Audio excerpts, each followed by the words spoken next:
မင်္ဂလာညချမ်းလေးဖြစ်ကြပါစေဗျကျွန်တော်မနေ့ကရွေးချယ်ပေးခဲ့တဲ့ဥပ္ပ9ပေါ်လေးကတော့ကျွန်တော်တို့2-1ဆိုတဲ့ရလက်နဲ့အပြည့်အောင်ခဲ့တဲ့ဖြစ်တဲ့အတွက်ကြောင့်မလို့ကျွန်တော်ဒီနေ့အတွက်ညီကိုတွေကိုလည်းတနေ့တစ်ပွဲပုံမှန်ကျွန်တော်ရဲ့စိတ်ကြိုက်ညီကိုတွေအတွက်စစ်ဖြစ်စေမယ့်တစ်ပွဲကောင်းလေးကိုကျွန်တော်ရွေးချယ်သုံးသပ်ပေးပါအောင်ဗျဒီပွဲစဉ်လေးဖြစ်မလဲဆိုလို့ရှိရင်တော့ကျွန်တော်တို့အီတလီစီးရီး A တဲ့ဘီယိုနာနဲ့ဘိုလောနာတို့ရဲ့ထိပ်တိုက်တွေ့ဆုံမှုပွဲစဉ်ပဲဖြစ်တယ်ဗျ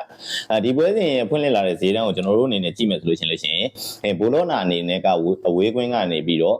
တရေပြား90နင်းနာမှုလောက်ဒီဖွင့်လှစ်လာပြီးတော့ကိုပေါင်းဈေးကတော့နှလုံးကိုပြား20နင်းနာမှုလောက်ထိပြား25ပြားနင်းနာမှုလောက်ထိဖွင့်လှစ်လာတာကိုတွေ့ရတယ်ဗျ။ Okay ကျွန်တော်တို့ပထမဆုံးတစ်ချက်အနေနဲ့ဘီယိုနာကိုကြည့်မယ်ဆိုလို့ရှိရင်တော့ဘီယိုနာအနေနဲ့က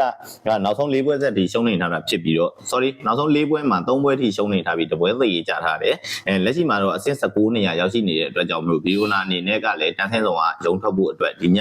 မှာအနိုင်3မှတ်ရယူနိုင်အောင်လို့စူးစမ်းအားထုတ်လာမှာဗျ။ဆိုတော့ကျွန်တော်တို့တစ်ဖက်ကဘိုလောနာကိုကြည့်မယ်ဆိုလို့ရှိရင်လည်းဘိုလောနာအနေနဲ့နောက်ဆုံး5ပွဲမှာ3ပွဲထိရှုံးနေထားတယ်။2ပွဲစတိုက်ကသိရေးကြထားတာဖြစ်တဲ့အတွက်ကြောင့်မလို့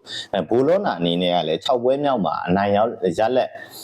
ပေါ်နိုင်အောင်လို့သူ့အနေနဲ့ဆိုလို့ရှိရင်အနိုင်3မှတ်ရဖို့အတွက်စူးစမ်းလာမှာဗျ။ဆိုလို့ရှိရင်ဒီ828အရာမှာကလည်း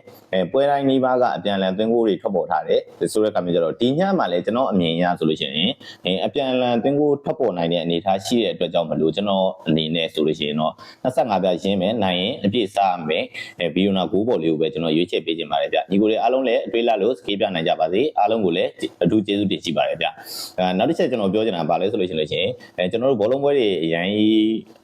အရှုံးများနေရဆိုလို့ရှိရင်ဒါမှမဟုတ်ဘောလုံးပွဲနဲ့ငွေရှာခြင်းနဲ့ဆိုလို့ရှိရင်ကျွန်တော်ရဲ့ Telegram channel လေးကို join ထားနိုင်ပါတယ်ဗျ